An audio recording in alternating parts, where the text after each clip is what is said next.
Hey everyone, Josh Neighbors here, Locked On Big 12 podcast. Today's show, I talk with Andrew Marchand of the New York Post. We recorded this last week on the 3rd of November. He covers sports media. He has a podcast too with John Oran of the Sports Business Journal, who broke the news about the Big 12 television deal. This is an awesome conversation about the Big 12 and the Pac-12's media rights. We really dive into which conference would you rather be and why, and the steps financially for the Big 12 in adding other schools. And we have a great conversation about it. Andrew is really insightful just because he understands the entire sports media landscape in a pretty impressive way that, really helps us contextualize where the Big 12 is in relation to that. It's a conversation I know you guys are enjoy a lot. Just want to let you guys know once again, it happened last Thursday on the 3rd of November. And also the Gonzaga news happened the day before. So we heard reports of Gonzaga and the Big 12 linking up on Wednesday. We recorded on Thursday. And then today on Monday, Dan Patrick had mentioned that the Pac-12 might add San Diego State here pretty soon. We obviously didn't know that, but that's also being refuted by a lot of outlets. So a lot of information out there. We had the Gonzaga stuff. We did not have the San Diego State stuff. We don't even know if that's true, but just want to give you guys some context to where this conversation is happening, but it's a good one. Hope you guys enjoy. Our guest today, Andrew Marchand of the New York Post, and also hosts an amazing sports media podcast, the Marchand Oran Sports Media Podcast. I've been telling you folks to listen to it. It's been great with the Big 12, Pac-12 situation. And Andrew, I just have to ask you first, number one, thank you for being here. Number two, are you surprised at the way people cared about this? Because whenever you two reached this in the podcast, you guys would always chuckle almost, because the way in which Big 12 and Pac-12 fans have cared about this deal, normally when a league gets a television deal, right? Nobody's thank God the NFL got one done. But this one is much different, where it's it's us versus them and we have to beat them or get a bigger number than them. Were you surprised at how much people cared and the way in which they cared about this? Well, I know people care about this stuff, from a business side, from a sports side. I cover sports media, and it does reach into a lot of different areas. If it's the NFL or baseball or whatever, it's not just oh, you're just writing about broadcasters. There's a lot to it, right? You're writing about the NFL, Tom Brady and Tony Romo and et cetera, et cetera. So, so why I chuckle is just, it's not really I'm New York based, New York Post. And so, we cover college football, but this is I've moved into that a little bit just because of the interest level, especially through the podcast. And so, John's more of a business guy, so he's more into these type of deals. So for me, and I said this on the last podcast, I never thought I'd be pumped up to talk about it. Right. But I also do love the Big 12, Pac-12. It's just very interesting. And we just happen to be at the cross section of what's really driving all of this. And so we were just fortunate that we have information that really is kind of behind, all these moves and what potentially could happen. So when you saw the deal and you've gotten, as much the details as possible with the Big 12's television deal, anything surprise you? Did anything really stick out to you, whether it be the ESPN with the automatic, pro rata side of things, them saying will escalate, Fox saying not so much, the dollar figure, the length, anything stick out to you or surprise you when you saw or heard the details? Yeah. So, I don't want to pat myself on the back, but if you've, if you've read what I've written, I write in my newsletter I have every week, New York Post, Sports Plus. And then on the podcast, things we talked about, I knew the number that the Big 12 really wanted was 400 million. Mm-hmm. I was told that they wouldn't get there, but they'd come close. So 380 million lines up. I was told that the 3 years, the next 3 years, there's not going to be a sweetener. A lot of times when you do an extension early, right, you might get a sweetener on those 3 years as a plus for not going to the market. I was told that wasn't going to happen, and it hasn't. And so the extension of 6 years, and I understand why they did it. Now, the pro rata thing, which I reported on the pod the other day, I do think is the most interesting and a little bit murky. I will say, in terms of first off, I think it was important, for these networks. They can't just, they add any team. You're not just going to go add the same amount of money. It just doesn't make sense, right? It depends on the market, depends on the team. And I think there is some leeway probably in what could happen. But if, from what I understand, and I think I'm pretty well sourced on this, is that if ESPN, from ESPN's side, if they were to add a Power Five university, Power Five conference university, then they would pay the same. They'd add the fixed number for that college. And when you look at it, it can only be a Pac-12 college, right? I mean, I guess, in theory, maybe the ACC, but they got some pretty strong rights that I don't think anybody's going to break away for. And I don't think they're going to come to the Big 12. So the only real conference is the Pac-12. And, but Fox, when you look at the structure of the deal, ESPN has the A package. So, better teams, better games probably favors them a little bit more than it does Fox. And I don't think Fox is really playing in that game, at least not at the moment. But I do think, if the Pac-12 does a deal, and if, I've said, I think they'll probably end up doing a deal with ESPN and Amazon. But, does Fox say at that point, well, maybe it'd be better if we have a couple of these Pac-12 teams, and what happens then, right? And how do things change at that point? But yeah, if you ask me, I think if I'm the Big 12, I would want both Fox and ESPN to be aligned that if we add Power Five teams, then they're going to just add the same amount of money. And so at this point, that's not where that is. So you mentioned before on your show and some of your writing and stuff that the good faith conversation nature between the Big Ten adding, let's just say, an Oregon, right? That's something that would be a conversation between Fox and, I guess, is CBS and NBC, would they be included too? Yeah, I think everybody would be included, right. And then they'd all say no politely. Right. Means. Right. And then I don't know exactly what they say it.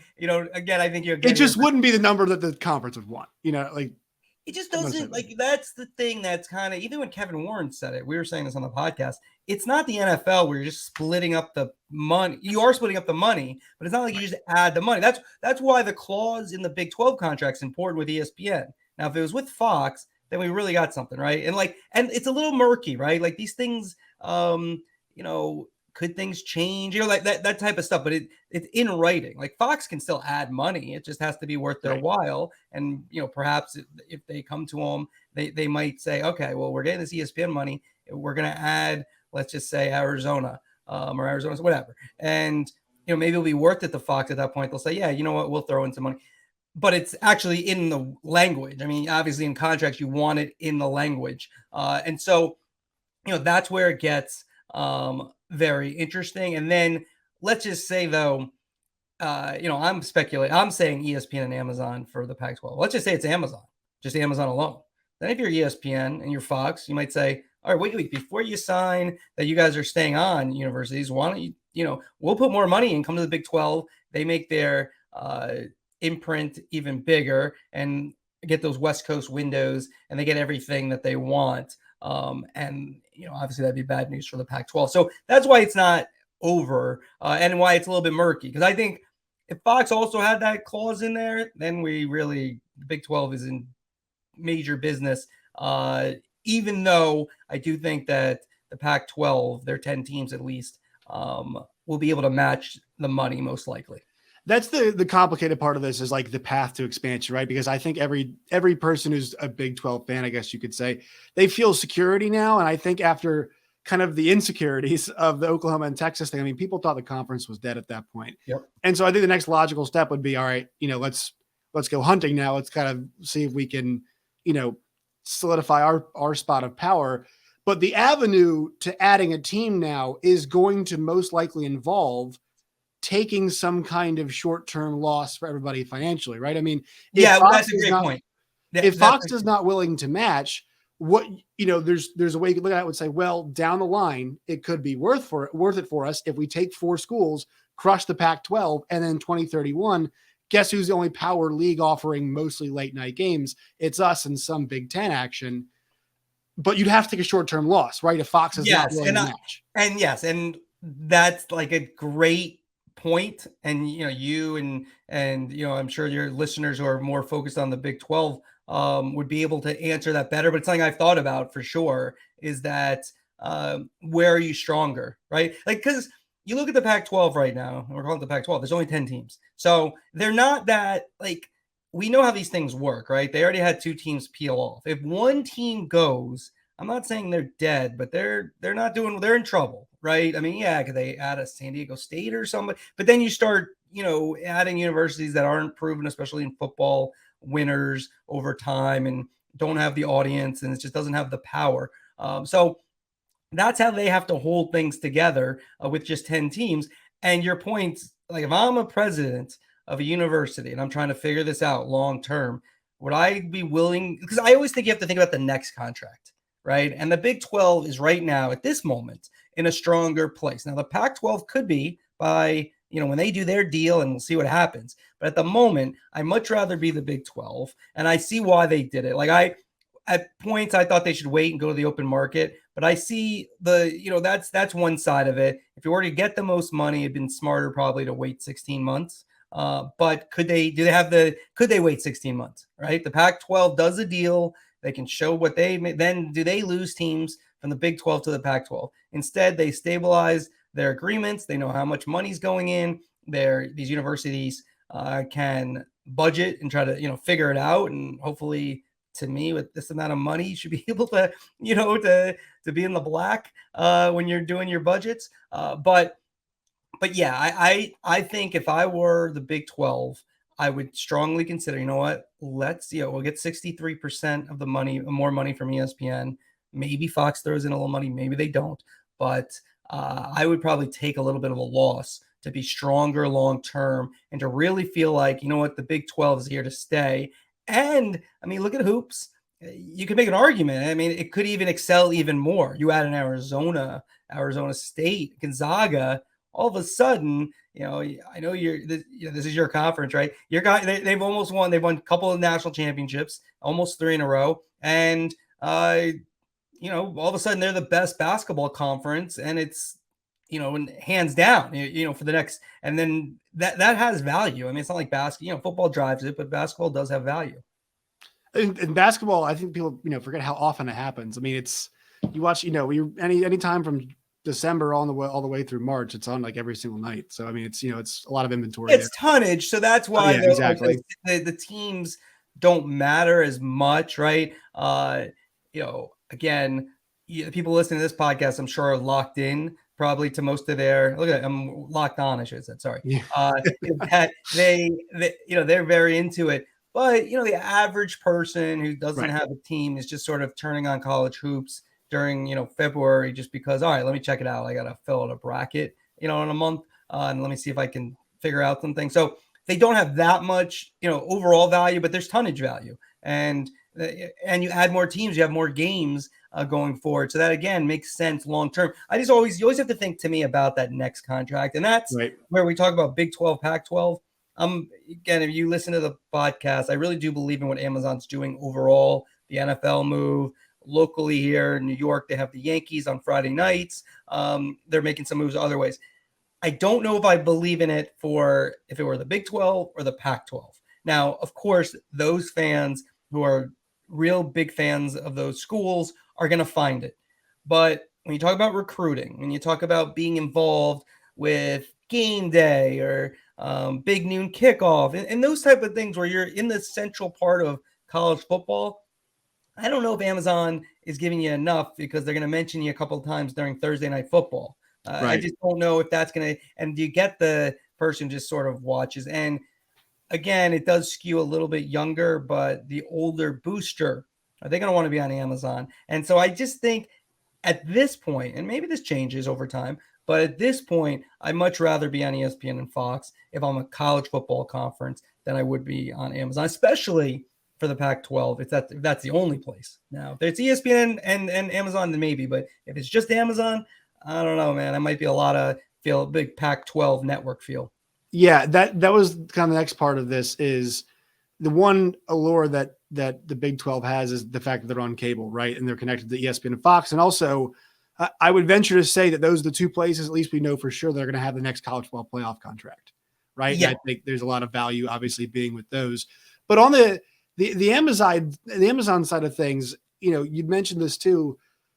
I mean, they don't want to settle for like the B Pac-12 package. It's Yeah. just not going to work for And them. ESPN's not doing the B either. Right. That's where it gets interesting. Yeah. Yeah, so that's what makes this, and I know you guys had talked about it, thinking about, the Pac-12 might get as much as a Big 12. And I'm thinking like Well, the lower inventory of the games, or the lower level, is just not as good as the Big 12. but understand when we say that, and we said it, I think, pretty clearly this time around. Maybe previously we hadn't, but that means per school, Right, per school, right? yes. So that's not like 380. That would Yes, be, correct. 310 or whatever the math is. And so that's per school. So it's less money overall, but per school.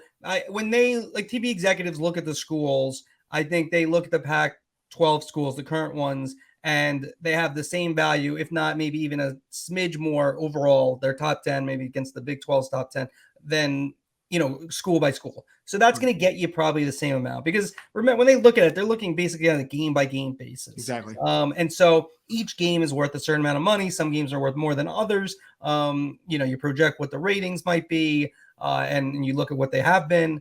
And so yes, the problem for the Pac-12 is that just the 10 teams are just, we're talking about the Big 12 now. And I said, I don't think the Big 10's adding, but if they do, or, if the ACC adds, or whatever, whoever adds, they're just in a little bit of a quandary, because it's only 10 teams. And I'd be a little nervous if I was a university, that I wouldn't want to be left behind, because, and I want to make sure, you got to make sure this is, like, here's the thing. I think this is a good thing that the Big 12 and Brett Yormark did. And I don't necessarily like it, and people might not like it. It's cutthroat right now. This is what college football is. And it's supposed to be, amateur athletics, but we're talking billions of dollars. We're talking big networks, big executives. And so, like, do I think Yormark and company have a plan about how they're going to try to pick off some of these other schools? I do. I don't think it's as clear a plan as maybe they'd want, because, again, if you had the Fox aspect of it with it, then I think that you're like, okay, well, they could just say, all right, this is how much money you're going to get. Now it's a little murky, and the Pac-12 is probably going to be able to give you similar money if you're a Pac-12 school. Yeah, I think it's, if they had the Fox side guarantee, it just completely changes it, right? Because you get the two networks, you get the security, you become basically a large block, right? 12, 14, 16 teams almost. I mean, feels pretty good. You mentioned the additions, and we got this news last night. It sounds like Gonzaga's talking to everybody, right? There's been talks with the Big East. Obviously, the Pac-12 is right in their neighborhood. The Big 12 has spoken with Gonzaga. Conversation happened in Texas when Tennessee met Gonzaga in a preseason game. And we had mentioned the addition of a football school, right? 30 million, 31, whatever, 31.6 per edition, whatever, ESPN cut their portion, whatever it is. Basketball, I had not thought of this. Gonzaga was not on my radar. Yep. There are a few ways I think, this goes, right? One, leverage for Gonzaga. Two, for the Big 12, I mean, they'd already improve on what is considered by most, you mentioned before, like the best basketball conference in the country. It would be insane if they had Gonzaga. I think there's also an element of going into the Pac-12's backyard and taking a team that is in the state of, Spokane, Washington, where there's two Pac-12 schools, and grabbing somebody. So, not sure, you have a ton of information on this, but what's your read on a move like that? It kind of follows the aggressive pattern, at least the conversation between them and Gonzaga follows an aggressive pattern from Brett Yormark, doesn't it?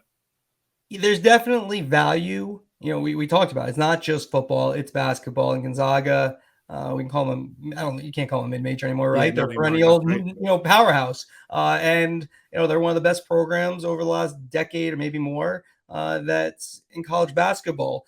So it'd be a major addition. It's, when you look at how the games are going to be selected too, if you're ESPN, for example, you're going to get more of the top games, top choices. And so, Gonzaga being in this conference, especially if it's strong, right? Because we talked about, okay, a February game doesn't mean that much. Well, when it's 2 versus 4 in the country, it means a little more, right?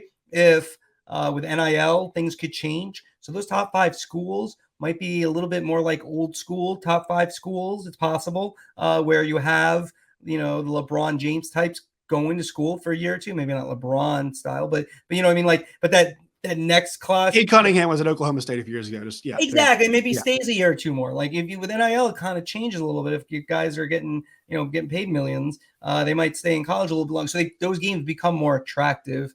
And so when you look at it, yeah, I think there's value there. I think they're being aggressive. And for Gonzaga, there's leverage if they wanted to get in the Pac-12 as well. And I should say this too. I mentioned about the Power 5 schools. It's not like they can't add other schools. Right. And there could be, again, I don't know this either way. I mean, there could be some financials where they'll give a little more money, but it's not going to be much, if any. I mean, it might be none. If it's not a Power 5 school, it might be none. But there might be value. So the idea that they couldn't add non-Power 5 schools is a tricky one. But I think it has become less likely. Like, again, not totally impossible, but just less likely. So kind of wrapping up here, do you think, I think the entire situation ends up, at least in the short term, with the Pac-12 and the Big 12 both having television deals, and they're both just without the two schools that, respectively left each one. And so as much hand wringing and swiping and stealing as there was, really the Pac-12, the Big 12 get pilfered. They still end up getting some security with TV deals, but they're just a little less strong than they were before. I think so. I have a question for you first before I answer that. So, this is something I tried to understand.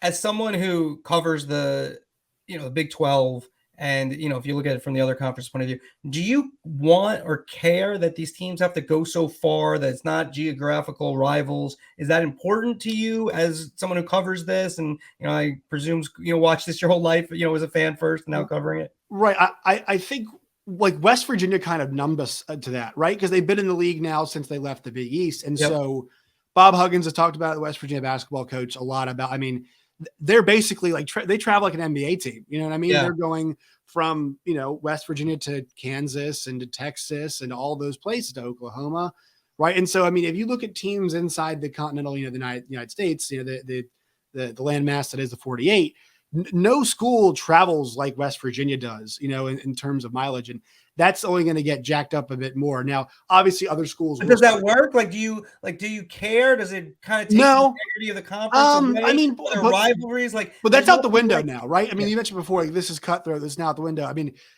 Rutgers is going to play USC and UCLA. Who really cares, right? At this point, it doesn't matter. It doesn't really matter anymore. Over time, does it? That's the question I think too. Over time, does it or no? That's the portion of this that we have to find out, right? Yep. I think from the college athletic side of it is, we're also everybody basically at this point in time is okay with, we have to be okay with the professionalization of it because there's so much money involved. I will say this though, people are much more apt now to point out significant happenings. So Georgia, Tennessee this week, people are like, this is special. Please, God, can we enjoy it? Because I think they can feel the fractures begin to grow, right? I mean, Bedlam is Oklahoma State versus Oklahoma. It's this fantastic rivalry and it sucks and we're going to lose it. And Oklahoma State doesn't want to keep playing it.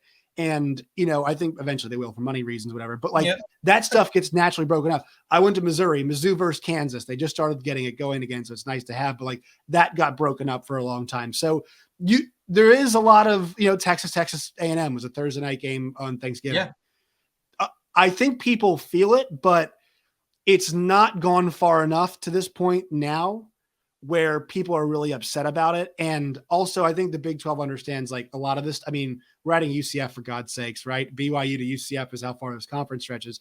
People understand though, it's for this league, at least it's for survival. For them, it's for money, right? The SEC, it's for money.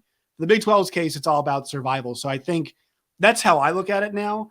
I got one more. I don't know if you have a certain amount of time that we only have. No, you're good. No, you're totally good. We can keep going. I'll leave you alone. My other question for you is, do people care about the money? I find it funny, right? We're talking about college athletics and people especially when I, said certain things or reported certain things and I see my Twitter and it's they're going to get 30 minutes. And it's this isn't professional sports. People are personally offended by the amount of money the schools were going to get. Yeah, but they seem to. It seems to me, and I could be naive, right? I went to Division III school, Ithaca College, right? So it's a different element in terms of travel and all those type of things. Upstate New York, baby. Yeah, there you go. And so, like it seems to me if you had a $15 million, right, you should be able to run an athletic department. It seems to me, again, you're traveling, if you're West Virginia, you're traveling all over like an NBA team, it's different. But do people care about the amount of money? Like, because the money is crazy. The Big 12 did well, the Big 10 did even better. It's like, do they care about that aspect of it, and why, if they do? Well, so the number one thing would be recruiting, right? I mean, the money there is used for facilities. Mm-hmm. It is used to improve the student athlete experience. UCF's athletic director, Terry Mahajer, was on the other day on Big 12 radio. And he mentioned this. He was like, we are now going to be able to really put more money into some projects. The problem is, though, is like when you get, there's a certain point where I'm like you, I'm like, I don't get it. Like when Clemson's putting, putt-putt or laser tag into their facility. What can you add? What is left? Like who, somebody like, nah, my team makes $100 million a year. Like your team makes this. Like it's because it's an arms race, basically. Yeah, right. That doesn't happen. I think where it got so personal was the Big 12, Pac-12 stuff. And look, I think some of the commissioner stuff, like I think George Kliavkoff didn't help this. Like when he made the comment, like we haven't decided if we're going shopping there yet. Like that's kind of garbage. I that's not the kind of thing I would give Yormark the advantage. I mean, quite honestly, I feel like he's been smart. Like I think like the Pac-12 had a better hand, right? I mean, first off.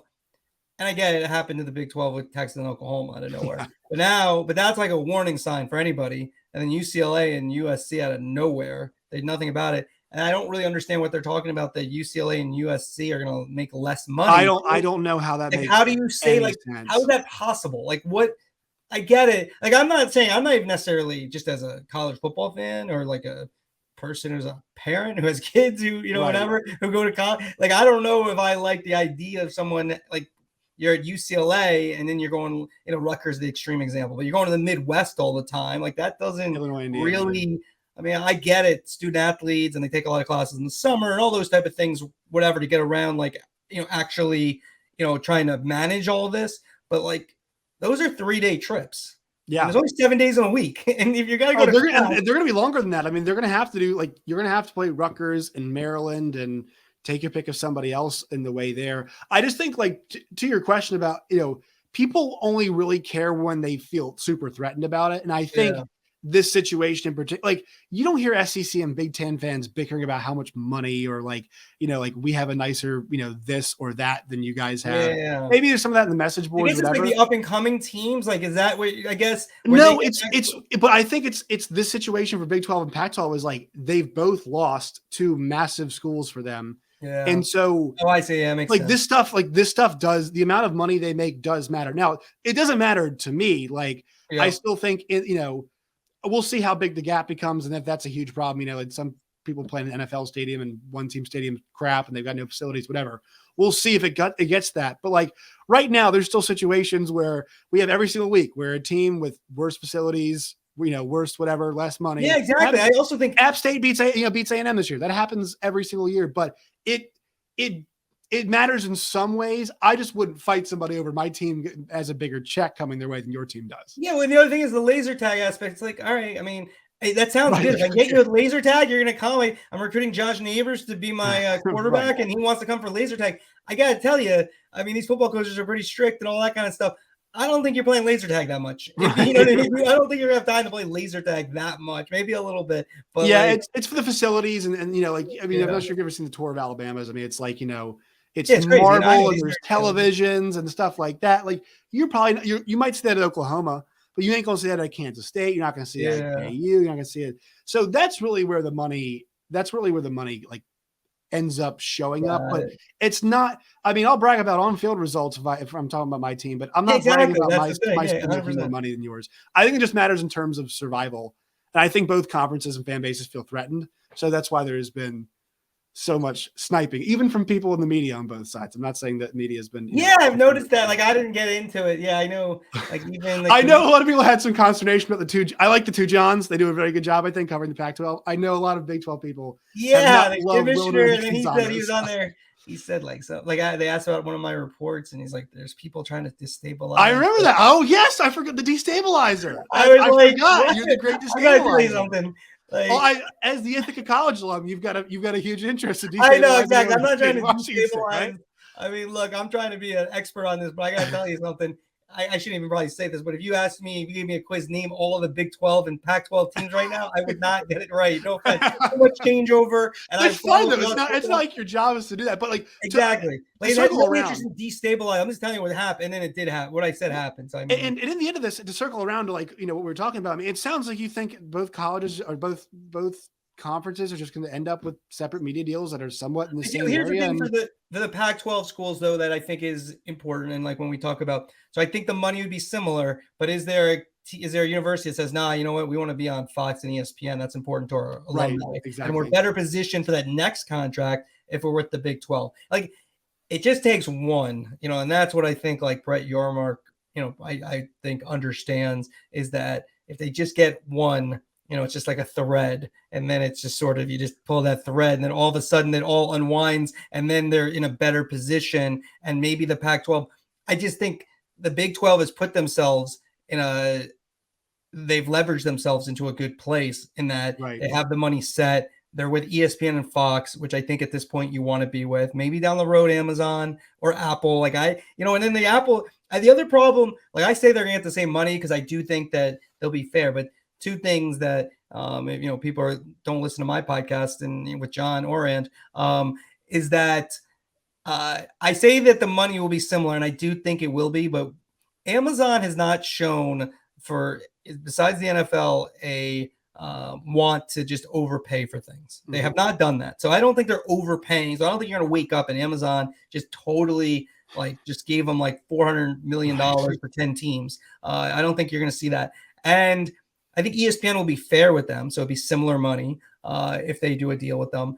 But that's the question. Do people want to be on a streaming service? Even though Amazon can say, the NFL ratings have been pretty good on Thursday night, I just think it's harder to get to. You're not really in the landscape. And I just think if I'm the Pac-12, I'm a little worried about that similar situation that you just had with the Pac-12 network, where it was kind of, you did something different compared to how other people went around about their own networks, and it didn't work out. And I'd be a little, I'd have some consternation if I was the Pac-12. And I'm not trying to.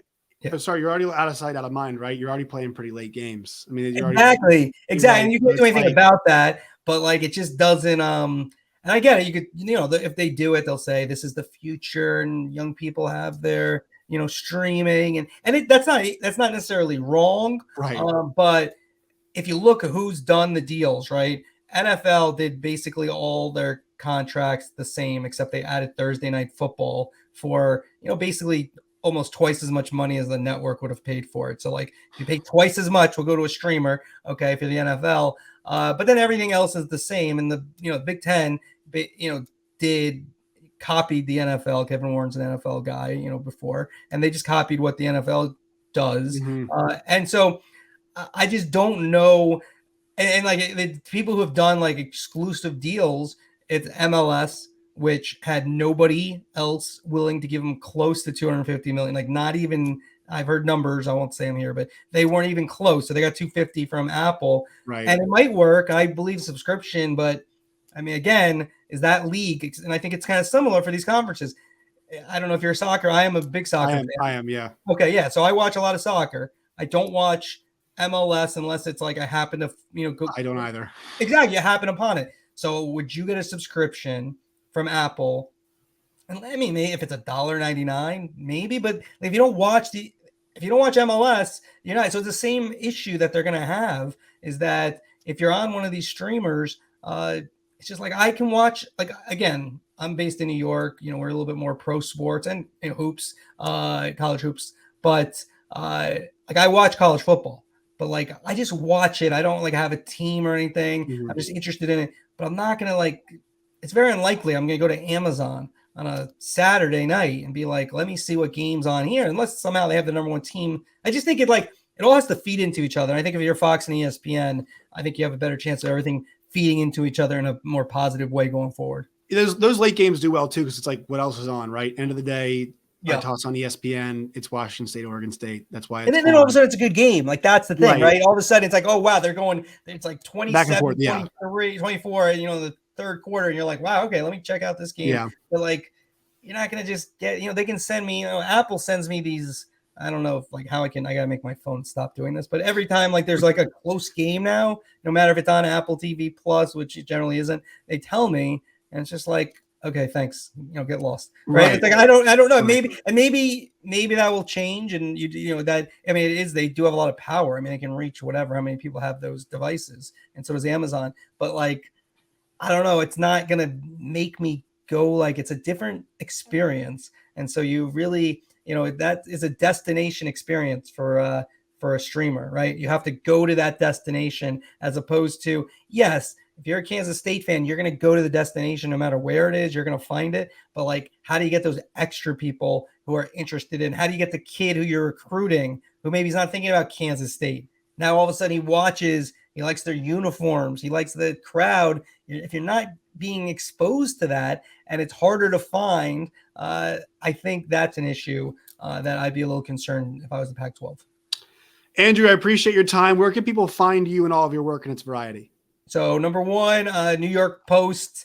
You go to newyorkpost.com. You can find me there all the time with hopefully breaking news and articles. I also have a newsletter on Monday with New York Post Plus. That comes out every Monday morning. If you're into sports media, that is a subscription, just $4.99 per month. You get everything with the Post then. It is worth it, I'll tell you that. Yeah. Thank you, Josh. And I got to send that to my bosses. And then we have a podcast, the Marchand and Oran Sports Media Podcast. Every week comes out Wednesday mornings. We usually have some big name guests, and we really talk about and get in depth into kind of what Josh and I just spoke about. So anybody who checks it out, I appreciate it. If not, just keep locked on the Big 12. Awesome. Andrew Marchand, thank you so much. Thank you.